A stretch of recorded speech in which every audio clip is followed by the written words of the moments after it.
सबसे toxic mindset वाले fans की गालियों के बीच शशांक सिंह ने जो पारी खेली है वो अय्यर के 97 से ज्यादा इम्पैक्टफुल है। ये हमारा स्टेटमेंट नहीं है बल्कि पूरे मैच का उस पारी का स्टेटमेंट है जिसने फिर से एक बार शशांक को टॉक ऑफ द टाउन बना दिया है। ये नए युग का आगाज है, ये शशांक का युग है या आशुतोष का युग है। वैसे भी फैंस की बदतमीजी उनके रोल मॉडल के माइंडसेट का रिफ्लेक्शन है। अब इससे ज्यादा मैं कुछ और नहीं बोलूंगा। खैर, पंजाब ने मैच जीत कर बता दिया कि इस बार अय्यर और पोंटिंग की अगुवाई में उन्होंने कुछ न कुछ बड़ा कांड करने की सोची है जिसका आगाज कल हो चुका है। जिस टीम को पिछले सीजन में आइडिया हो चुका था कि उनके पास ओपनर और फिनिशर बढ़िया है, बस उनको अब एक अच्छी लीडरशिप मैनेजमेंट की जरूरत थी। वो कमी भी पूरी हुई। एक और मैच, एक और हाई स्कोरिंग मुकाबला। तो चलिए करते हैं इसका भी analysis with full on entertainment. Narendra Modi stadium में पहली पारी में पंजाब किंग्स ने गुजरात टाइटंस को ऐसा धोया कि लग रहा था मानो ये लोग बल्ले से नहीं मशीन गन से खेल रहे हो। पहली पारी में 243 पर 5 का स्कोर ठोक दिया और गुजरात टाइटंस के गेंदबाज बस देखते रह गए। इस आईपीएल की यही कहानी है, पहली इनिंग और बॉलर्स की तबाही।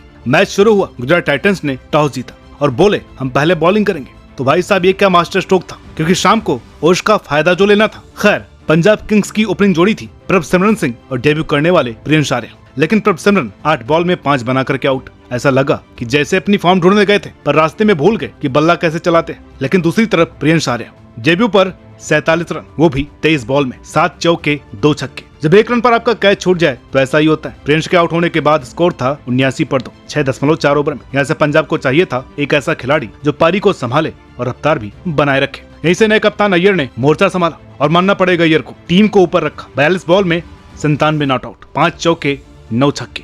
ये आदमी बैटिंग नहीं बल्कि गुजरात टाइटंस के गेंदबाजों की आत्मा पर डांस कर रहा था। शुरू में अय्यर ने थोड़ा संभल कर खेला, फिर सेट होने के बाद ऐसा धुआंधार अंदाज कि शॉट पर लग रहा था जैसे उन्होंने कोलकाता को लपेटने के चक्कर में आज गुजरात की शामत आई है। अय्यर मिड डे विकेट पर छक्के मार रहे थे, लॉन्ग ऑन पर बॉल उड़ा रहे थे, एक्स्ट्रा कवर पर शॉट्स खेल रहे थे। सिद्धू के वर्ड्स में बोले तो गेंदे पाकिस्तान का सैर करके लौट रही थी। हाँ, तो अय्यर की बैटिंग से ऐसा लग रहा था जैसे उनके पास कोई जीपीएस लगा जो उनको ये बता रहा हो कि फील्डर कहां पर नहीं है। और अंत में शशांक सिंह के साथ उनकी पार्टनरशिप रही सही कसर को पूरा कर दिया। अय्यर के साथ मिडिल ऑर्डर में आए अजमतुल्लाह उमरजाई, 15 बॉल में 16 रन, 2 चौके और 1 छक्का। ठीक ठाक खेला, लेकिन भाई T20 में थोड़ा और जोश चाहिए। ऐसा लग रहा था कि जैसे वो पारी को संभालना चाहते थे पर भूल गए कि टेस्ट मैच नहीं है। फिर आए Glenn Maxwell, 1 ball 0 run, out. अब ऐसा लग रहा था जैसे मैक्सवेल किसी पार्टी से सीधे मैदान पर आए हो और अभी तक हैंगओवर में चल रहे हो। पंजाब को उनसे बड़ी उम्मीदें हैं, लेकिन आज वो 19वीं बार 0 बना करके हीरो बन गए। रिव्यू भी नहीं लिया, डायरेक्ट वापस चले गए। मैक्सवेल के बाद आए मार्कस स्टोइनिस, 15 बॉल में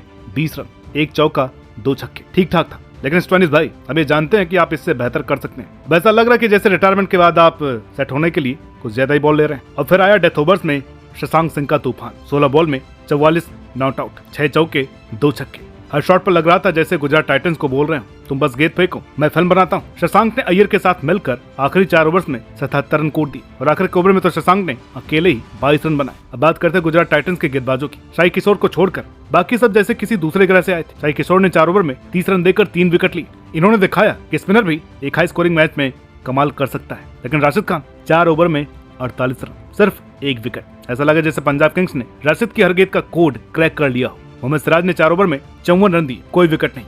तो कह सकते हैं कि डीएसपी सिराज का आज खुद का चलान कट गया। इनके अलावा प्रसिद्ध ने 3 ओवर में 41 रन दिए। कुल मिलाकर के गुजरात टाइटंस की गेंदबाजी डेथ ओवर्स में पूरी तरह से बिखर चुकी थी।